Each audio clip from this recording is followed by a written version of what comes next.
All right, so we are looking at non-calculator free response questions. Okay, and I'll kind of try to be giving you guys the background on how many points each part is worth. So we're starting off with this graph region thing given to us, and we want to know the line tangent, which just means the tangent line, to the graph of f at x equals 1. Okay, so if we look at this picture, we're given quite a few things. Okay, we want to know the tangent line. I'm going to do my best to draw it, which is going to be horrible. But basically, oh god, not even close. Okay, so basically the line that that has that slope, right? The line that makes that slope, that models that slope at that point. Okay, so the first thing we need to do is find the slope at that point. Well, how do you find slope at a point? Oh, the derivative. Okay, so let's take the derivative of this.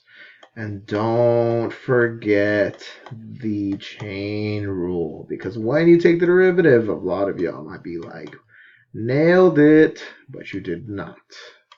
Don't forget times 2. All right, beautiful. So there's my derivative. So now let's find the slope at the point x equals 1. So when x equals 1,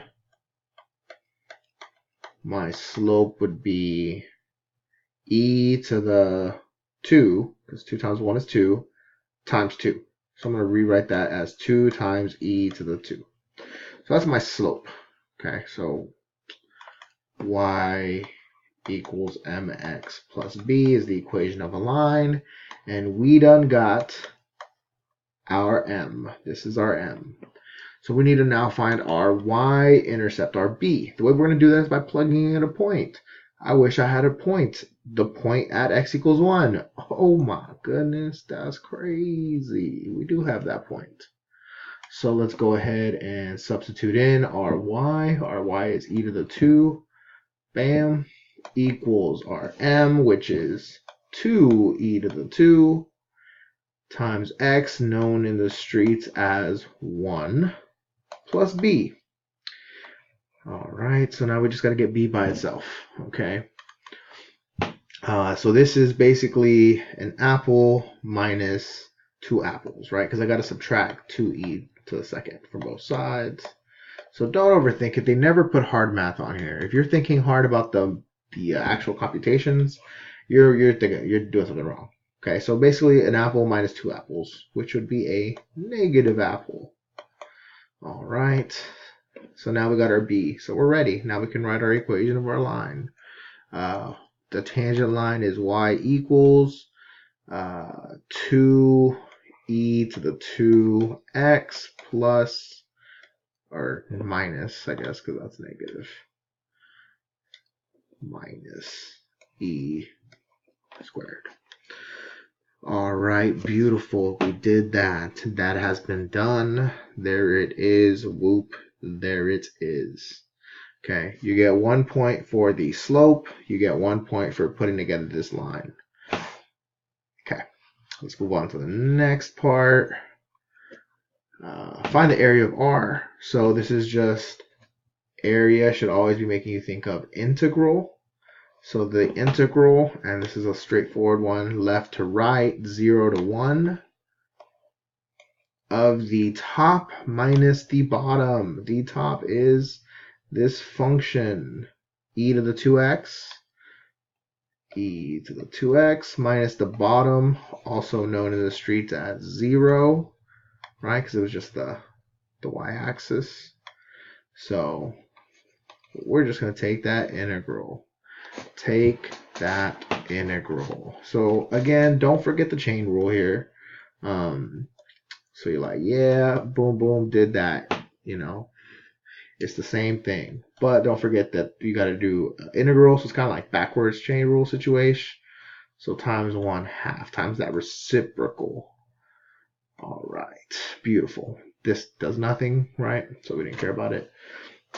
And so then if we substitute in, we're going to get, if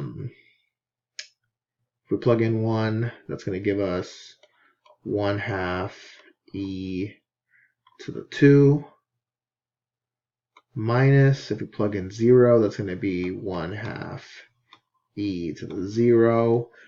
Thou shall not play themselves. Any number to the power of 0 is not 0. Don't be that person. This is a 1. So what is 1 times 1/2? That's 1/2. Bam. Beautiful. Amazing. All right. So again, every time they do want you to try to simplify this, so make sure you simplify it. So the first point is for setting up this integral correctly. The second point is for actually taking the antiderivative correctly. And then the last point is for this answer, for going ahead and doing that work and finding that answer. All right, now part C is actually something we haven't really messed with at all. We know the idea though. So the idea is stacking all the plates. The idea is adding up a bunch of circles, right? Whenever you spin stuff. But what's different here is that they said that we're going to take region R and we're going to make cross sections perpendicular to the y-axis. Okay, so this is different. Okay, and it's saying that they are squares. Okay, so this will matter as well. Okay, but the region R forms a base with a solid whose cross sections are perpendicular to the y-axis are squares. Again, the region R forms a base with a solid whose cross sections perpendicular to the y-axis are squares. So it's a really weird situation, because instead of thinking of circles added up, so pi r squared, with an integral, you're actually going to do a square. And let's just use a different letter. Let's say, I don't know, L. Right? If it's a square, then it's L times L. So the area of squares is just going to be L squared. Right? So whatever that length is that's perpendicular to the y-axis, that's going to be your length, and you're just going to have to square it. Okay? But it's just weird because of the way that the graph looks. Okay? So I'm going to regraph this with the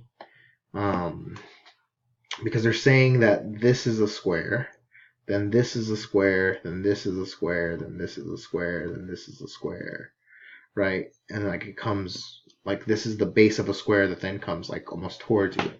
Okay, so I'm going to regraph this. I'm going to regraph this with this now my y-axis being here and my x-axis being this way. Just because it makes it a little easier to visualize this answer. Okay, so if I do that, then I've got something that looks kind of like this. Let me use a different color. All right, perfect.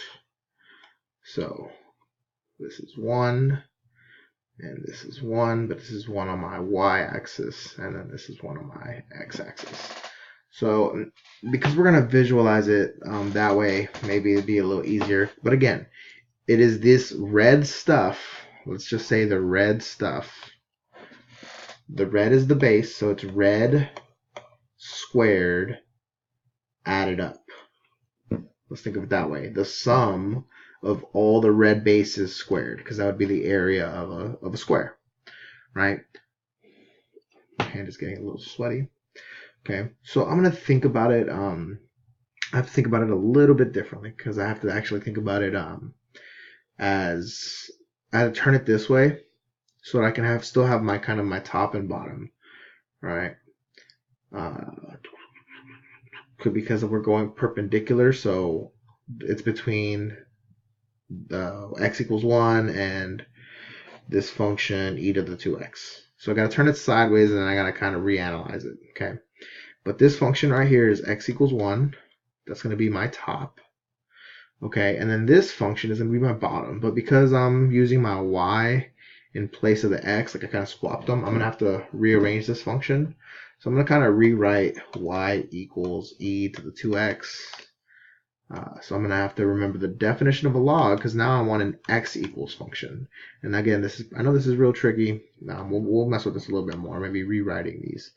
So I'm going to use the definition of log. So it's log base e. The base is always the base of of y is equal to the exponent 2x. So this blue function is really, then you got to divide by 2. So the blue function is really ln y divided by 2. Or x equals, let's say, x equals ln y divided by 2. Okay, so I'm going to do now same thing, just fundamental theorem of calculus, top minus bottom, and notice that here top minus bottom is just 1, 0. This is just an actual square. This is the sum of these squares that are 1 by 1 by 1. So this volume is actually just a cube, a 1 by 1 by 1 cube. So this is actually just a 1, a big 1. Okay. And then I'm going to add these squares squared. So that's when this is going to come into play. It's the integral from 1 to, and I'm going to have to figure out this other ending. I'm about to run out of time, I think. But the top is 1 minus the bottom, which is this function here, ln y over 2. Okay, so I need to figure out what this y value is at this intersection. Oh man, well, I didn't know that was e squared. So, boom, shakalaka. Okay, that is this red region. Okay, so my final answer for C is just kind of putting those two together. This is kind of a gross one again, because not only did I have to change my x, y, but I also had to think of it as squares instead of circles. Okay, so the final answer for C is 1 plus the integral from 0, or sorry, not from 0, from 1 to e squared of 1 minus ln y over 2. Be careful, make sure you don't put in, if anything, maybe put this as a 1/2 in the front. That'd probably be better, actually. Because I don't want you guys to accidentally write it as y over 2 in the argument. That's something completely different. dy. Alright, so again, this last part was a toughie. That part was worth 4 points. And you get 1 point for setting up this integral part, and then you get a point for the limits, these boundaries being correct, and then for the whole thing. Okay. Beautiful, beautiful, beautiful, beautiful, beautiful. That's going to be a toughie. When I come back, we can go over question number 4. Okay, I expect y'all to have question 3 done, though. Okay, cool.